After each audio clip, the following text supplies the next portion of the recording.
हम लोग लेने के लिए।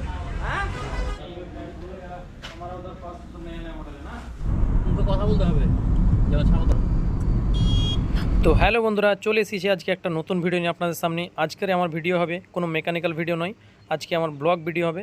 তো ফার্স্ট টাইম আমার ব্লগ ভিডিও দেখতে পাচ্ছেন। আমরা আজকে চলেছি পানাগড়।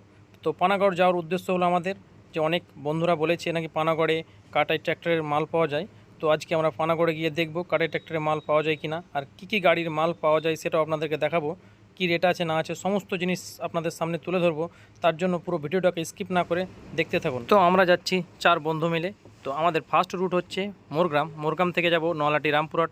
সমস্ত ডিটেলস আপনাদেরকে জানিয়ে দেবো, তার জন্য পুরো ভিডিওটা আপনারা দেখতে থাকুন। আর বন্ধুরা, ফার্স্ট টাইম আমার ব্লগ ভিডিও, তো যদি কোনো ব্লগ ভিডিওতে আমার কোনো ভুলভ্রান্তি হয়ে থাকে বা কোনো ভুল হয়ে থাকে, তো অবশ্যই বন্ধুরা আমাকে একটু ছোটো ভাই হিসাবে কমেন্ট করে জানিয়ে দিবে, আমার ভুলটা ধরিয়ে দিবে। তার জন্য প্রত্যেকের রিকোয়েস্ট থাকলো আমার। আর দেখতে থাকুন, পুরো ভিউটা মজা নিতে থাকুন। তো ফাইনালি বন্ধুরা চলে এসেছি আমরা এখন লোহাপুরে। তো আমরা এখানে দাঁড়িয়েছি, তার কারণ হলো আমরা এখন ড্রাইভার চেঞ্জ করব, আর ড্রাইভিং করব আমি। তো এখন আমরা যাব সোজা রামপুরহাটে। লোহাপুর থেকে রামপুরহাটের ডিস্টেন্স হলো প্রায় 30 কিলোমিটার মতো। তো ততক্ষণ পুরো ভিডিওটাকে দেখতে থাকুন, ভিউটার মজা নিতে থাকুন।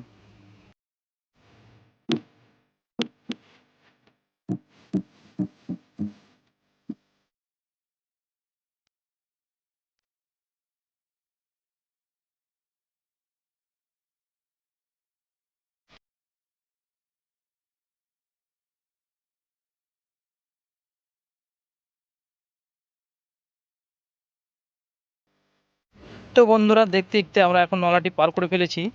তো এখন আমরা চলে এসেছি রামপুরহাট নিউ টাউনে। এই যে দেখতে পাচ্ছেন রামপুরহাট নিউ টাউন এই জায়গাটার নাম। তো এখন রামপুরহাট আমরা ঢুকে যাব কিছুক্ষণের মধ্যে। আমরা এখন রামপুরহাট টাউনের ভিতরে ঢুকে পড়েছি।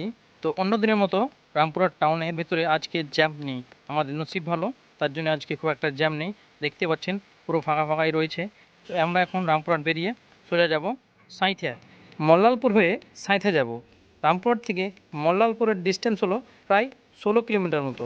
মল্লালপুর থেকে সাঁইথিয়ার ডিস্টেন্স হলো প্রায় 18 থেকে 20 কিলোমিটার মতো।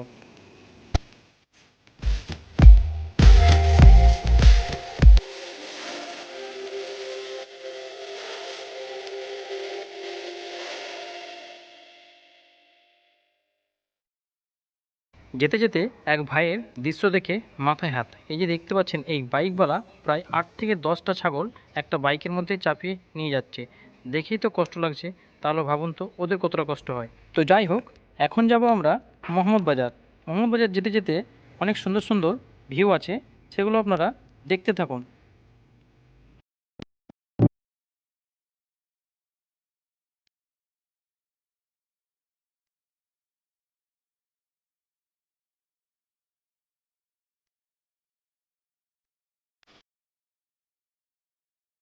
তো বন্ধুরা, কথা বলতে বলতে আমরা দুবরাজপুর ইলামবাজার দুটোকেই পার করে ফেলেছি। আমাদের সামনেই পানাগড়, আর কিছুটা রাস্তা গেলেই আমরা পানাগড়ে ঢুকে পড়বো। তো চলুন পানাগড়ে গিয়েই বাকি কথাটা আপনাদেরকে বলছি। তো ফাইনালি বন্ধুরা, আমরা এখন চলে এসেছি পানাগড়ে। দেখতে পাচ্ছেন পানাগড়ে এই মুহূর্তে আমরা উপস্থিত হয়ে গেছি। দুই পাশে অনেক গাড়ির মাল পড়ে রয়েছে, গোটা গোটা ইঞ্জিন পড়ে রয়েছে।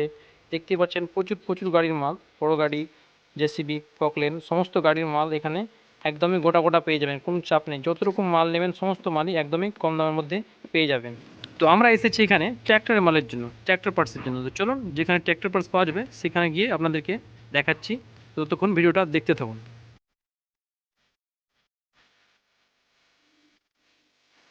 তো অনেকখানি খোঁজাখুঁজির পরে ফাইনালি একটা জায়গার আমরা সন্ধান পেয়ে গেলাম। সেখানে ঢুকতে ঢুকতেই নাকি একজন ক্যামেরা করতে বাধা দেয়। हम लोग लेने के लिए। তো এই যে দাদা ক্যামেরা করতে বাধা দেওয়ার কারণটা হলো যে আমাদেরকে বলতে চাইছে যে ক্যামেরা কেন করছেন। তো আমরা পরে যখন বললাম যে এটা ভ্লগ করছি, তখন ওনারা আর কিছু বললে না। তো এখন আমরা ভিতরের দিকে চলে যাব। দেখতে পাচ্ছেন এখন আমরা ভিতরের দিকে যাচ্ছি। ভিতরের দিকে গিয়ে দেখবো যে ট্র্যাক্টরের মাল পাই কিনা, সেখানে আমরা যে মালটার জন্য এসেছি সেই মালটা পাই কিনা দেখি। তো চলুন দেখতে থাকুন। তো ফাইনালি সে দোকানটায় আমরা চলে আসলাম। তো এই দোকানটায় এসে দেখি যে পুরনো ট্র্যাক্টর, একদমই ওল্ড মডেল ট্র্যাক্টরগুলোর মাল আছে, যেমন আপনার প্লেন স্টিয়ারিং, প্লেন ব্রেক, এইসব গাড়ির মাল রয়েছে। পুরনো মডেলের মাল, এখনকার নিউ মডেলের মাল কোনো জায়গাতেই নেই। তো সেরকম এই দোকানটাতে টুকটাক মাল রয়েছে। তো আদার্স অন্য জায়গাতে কোনো জায়গাতে ট্র্যাক্টরের মাল সেরকম দেখতে পেলাম না। তো চারিদিকে শুধু দেখতে পাচ্ছেন এগুলো সব বড় গাড়ির মাল, বড় 10 চাকা, 12 চাকা, 14 চাকা এইসব গাড়ির মাল রয়েছে। তো ভিতরে গিয়ে দেখি আরও কত কিছু মাল রয়েছে, কাটাই গাড়ির মাল রয়েছে। তো অনেক পুরনো পুরনো হাইড্রোলিক জ্যাক রয়েছে। হাইড্রোলিক জ্যাক দুই তিন রকম কোয়ালিটি আছে আপনার। 1200 টাকার মধ্যে অনেক রকম জ্যাক রয়েছে দেখলাম। তো এই দাদার সঙ্গে কথা বলে বুঝতে পারলাম যে আমরা যে মালটার খোঁজে এসেছি ওই মালটা এই দাদার কাছে নেই। তো এখন আমরা দাদার সঙ্গে অনেক কথাই বললাম, অনেক কিছু মালের ব্যাপারে খোঁজ নিলাম, রেট ফেটের অনেক কিছু জানলাম। তো দেখতে পাচ্ছেন এখন ঘরের ভিতরে অনেক পুরনো হাইড্রোলিক জ্যাক রয়েছে। যেমন দেখতে এই যে দেখাচ্ছে আপনাদেরকে, এই যে 2 রকম কোয়ালিটির হাইড্রোলিক জ্যাক রয়েছে। একটা হচ্ছে 1200 টাকা দাম, একটা হচ্ছে আপনার 900 টাকার দাম। এটা কিন্তু একদম ফিক্সড রেট, এই রেটের মধ্যে কোনো রেট হবে না। তো দাদার সঙ্গে অনেক কথাই হলো, দাদার সঙ্গে নাম্বার টাম্বার নিলাম যোগাযোগ করে রাখার জন্য। এই যে দাদার কথা অনুযায়ী এখানে ট্র্যাক্টরের সেরকম মাল পাওয়া যায় না, তার জন্য আমরা এখন আরও একটা অন্য দোকানে যাব, সেখানে গিয়ে দেখাবো আপনাদেরকে যে মাল পাচ্ছি কিনা। ততক্ষণ ভিডিওটা কন্টিনিউ করতে থাকুন। তো বন্ধুরা বাস্তবে দেখতে পেলেন, সবাই অনেকেই বলে যে পানাগড়ে সমস্ত ট্র্যাক্টরের সামান পাওয়া যায়, কাটাই গাড়ির মাল পাওয়া যায়। টোটালি রং কথা, কাটাই গাড়ির ট্র্যাক্টরের কোনো সামান ঠিকভাবে পাওয়া যায় না। এখানে পাওয়া যায় খুব হালকা ফালকা পাওয়া যায়, মানে বেশিরভাগই পাওয়া যায় না এখানে। তো এখানে শুধু বড় গাড়ির মাল পাবেন আপনি, 10 চাকা 12 চাকা 14 চাকা এগুলো গাড়ির মাল আপনি, জেসিবি এগুলো গাড়ির মাল আপনি অ্যাভেলেবল পাবেন। কিন্তু ট্র্যাক্টরের মাল অ্যাভেলেবল নয়। অনেকেই ভাবে যে পানাগড় মানে হয়তো ট্র্যাক্টরের মাল মানে খুব হয়তো গাদা পড়ে থাকবে, কিন্তু না। আজকে আমরা প্র্যাকটিক্যালে আসলাম, বাস্তবে এসে দেখলাম ট্র্যাক্টরের মাল এখানে সেরকম খুব একটা নেই। তো পরবর্তীতে জানতে পারলাম আমরা যে মালটা খোঁজ করছিলাম সেই মালটা বর্ধমানে পাওয়া যাবে। তো আজকে এই মুহূর্তে আর বর্ধমান আমরা রওনা দিতে পারলাম না, তার কারণ হলো আমাদের হাতে সেরকম টাইম ছিল না, তার জন্য আমরা আর বর্ধমানে রওনা দিতে পারলাম না। তো আমাদের বাড়ি ফেরার টাইম হয়ে এসেছে, তো তার জন্য আমরা ভাবলাম যে পাশে একটা বিশাল বড় শপিং মল আছে, তো সেখানে গিয়ে কিছুটা আড্ডা মারা যাক বা কিছুটা টাইম পাস করা যাক। তো চলুন আপনাদেরকেও দেখাচ্ছি সেই শপিং মলের দৃশ্যটা।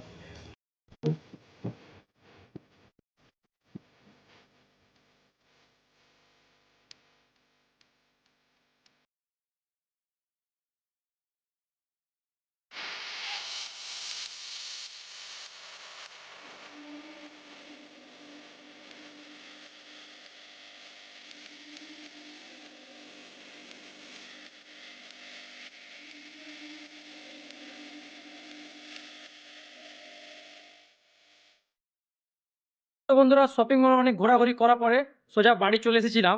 রাস্তায় আর কোনো ভিডিও করতে পারিনি, তার কারণ অনেক আমরা টায়ার্ড ছিলাম, তার জন্য রাস্তায় আর কোনো ভিডিও করতে পারিনি। ভিডিওটা এখানে এসে শেষ করছি। তো আমার এটাই ফার্স্ট ব্লগ, জানি না ব্লগটা কেমন হয়েছে।